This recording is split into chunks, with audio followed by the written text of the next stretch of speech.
Boker Tov, Shavua Tov, il est 8h, heure de Jérusalem, 7h, heure de Paris. C'est l'heure du premier journal d'information ce matin sur Studio Kalita, relayé sur les ondes de Radio J à Paris. Le gouvernement israélien a terminé il y a un peu plus d'une heure une réunion marathon de plus de 6 heures au cœur de la nuit, au cours de laquelle la plupart des mesures d'allègement du confinement annoncées dès hier soir par Binyamin Netanyahou lors d'une allocution à la nation ont été validées et sont donc devenus des décrets d'urgence. La première décision est la confirmation de l'obligation du port de masque dans l'espace dans l'espace public. Celui ou celles qui ne porteront pas de masque se verront infliger d'abord un avertissement puis une amende de 200 shekels. Le pourcentage d'employés et de fonctionnaires qui seront autorisés à travailler passera de 15 à 30%. Les commerces dans les rues et avenues vont pouvoir rouvrir leurs portes, mais pas dans les centres commerciaux ni même sur les marchés populaires.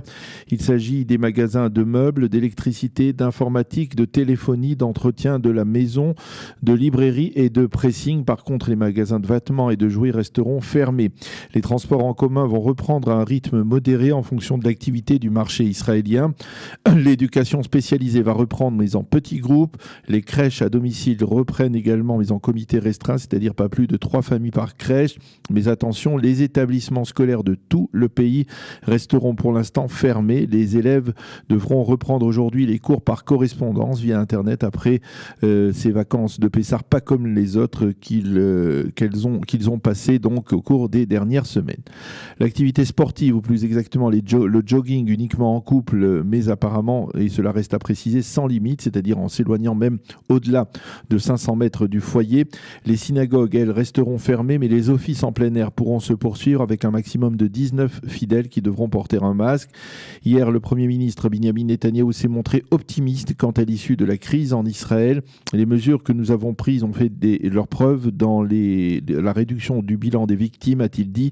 Nous avons de très bons résultats qui nous permettent d'assouplir les mesures et de soulager l'économie de manière responsable, a déclaré M. Netanyahou, qui a également évoqué l'instauration d'un indice violet qui indiquera les mesures d'hygiène à maintenir dans tous les cas de figure, comme le fait par exemple de se laver les mains fréquemment. Il faut souligner en marge que plusieurs ministres ont vivement critiqué la décision de Binyamin Netanyahou d'annoncer les mesures d'allègement avant même la tenue de la réunion du Conseil des ministres durant la nuit. Parallèlement, le ministère des Finances israélien doit publier aujourd'hui le plan d'aide aux petites et moyennes entreprises. Les taxes municipales seront annulées d'ores et déjà pour 3 mois et le ministère prévoit d'autres aménagements pour ces petites et moyennes entreprises dont le chiffre d'affaires est inférieur à 20 millions de shekels. Les entreprises qui bénéficieront de cette aide seront celles qui auront accusé au cours du dernier mois une baisse de 50% de leur chiffre d'affaires.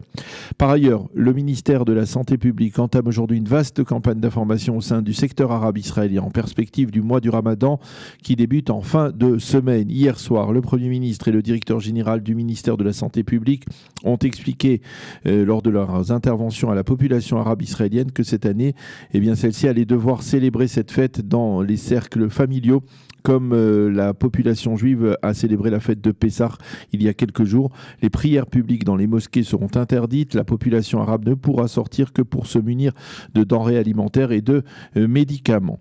Ce matin, on recense en Israël 13 265 malades du coronavirus et 164 décès de cette maladie. Mais les 3 données les plus encourageantes qui prouvent que l'État d'Israël entame sa phase descendante, si l'on peut dire, dans l'épidémie, ce sont le nombre de malades graves qui est en baisse, avec 164 malades graves, et surtout le nombre de personnes placées sous assistance respiratoire qui est également en baisse sensible, avec 113 malades assistés. Autre donnée encourageante, ces 3 derniers jours, le nombre de malades guéris dépasse le nombre de nouveaux malades.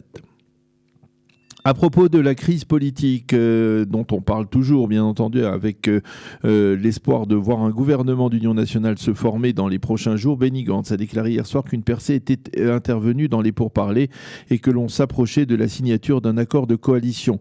La balle est désormais dans le camp de Binyamin Netanyahou, a déclaré un responsable de Blanc, et nous allons voir s'il est sérieux.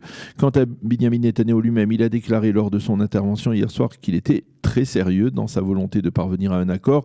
Le reste n'est que baliverne, a-t-il précisé. Cependant, on ne sait pas encore si un terrain d'entente a été trouvé sur la principale pierre d'achoppement des négociations, à savoir l'absence de législation empêchant Binyamin Netanyahou de continuer à être Premier ministre et le positionnement de la Cour suprême dans ce dossier. Les négociations, il faut le souligner, doivent reprendre dans le courant de la matinée. Nous terminerons ce premier journal d'information malheureusement par une très triste nouvelle qui nous vient de Paris. Monsieur Nissim Azoghi, qui était le directeur adjoint de l'école Maïmonide à Boulogne et un éducateur hors pair dans l'éducation juive en France pour des milliers d'élèves de cette célèbre école juive, est décédé hier des suites du coronavirus, laissant bien entendu un grand vide, beaucoup de peine et un grand vide chez ses élèves, Baruch Dayan Haemet. La météo pour terminer, temps chaud sur l'ensemble du territoire israélien. Il fera aujourd'hui 23 degrés à Jérusalem, 24 à Tel Aviv et 34 degrés à Eilat. C'est la fin de ce premier journal d'information. Nous marquons une pause.